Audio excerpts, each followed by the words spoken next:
Time for another personal financial update brought to us by Madrona Financial and CPAs. Brian Evans is here, and I think a lot of families are in the situation my family is, and that is having a teenager and getting their first job, and they get that first paycheck. First of all, they're seeing the taxes. They're a little surprised by that, but also what to do with that money. So you are a financial advisor. You've been doing this a long time. What are some of the things that you think families should be doing when it comes to talking with their teens about money from that first job? Well, I think it's the same thing as when you're later in your career. Later in your career, you get your paycheck. You know you have taxes coming out.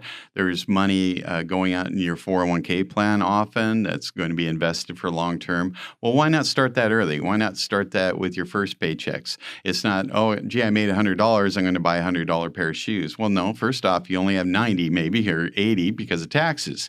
And then start putting something away. Maybe it's for college. Maybe it's for saving up for that car, or whatever it is, but get in the habit of not everything I make goes into what I want to buy today. Yeah, and one of the things, too, is explaining the power of compound interest to a teenager. It might be difficult, but investing in that workplace 401k, even if it's just a small amount, when they have access to it, that can really pay dividends for them.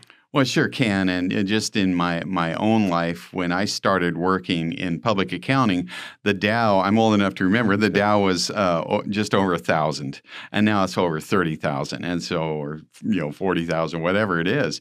And so it's gone way up is the bottom line. And we know we've seen investments and housing prices and everything. They go way up over time. So compounding interest is huge. But again, getting into the habit of investing is not something a lot of people start out doing. They might wait a long time, and then the compounding doesn't work nearly as well for them. Now, okay, we're getting this financial advice.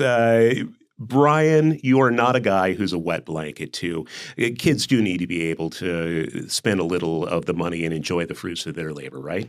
Oh, absolutely. I remember when I was young and farming, I worked 13 summers in the Skagit Valley, and when I was 9 years old, I started working. I'd get my check, and I would go buy Matchbox cards and baseball cards and all that stuff and have some fun with it, but I also would invest in coins back then. I was always investing a little bit of something along with that. But really, life is about balance. It's not about putting all your money in investments. It's not about spending it all to live for the moment.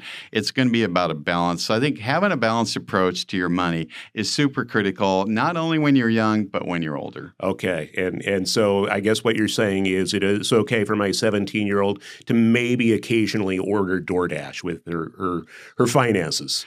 Occasionally. You hear that? Occasionally. All right.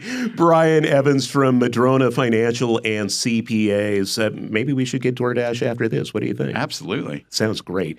You can check out Brian's conversation with me on Tuesday mornings on Seattle's Morning News on KIRO News Radio. Brian, thanks for your time today. You got it.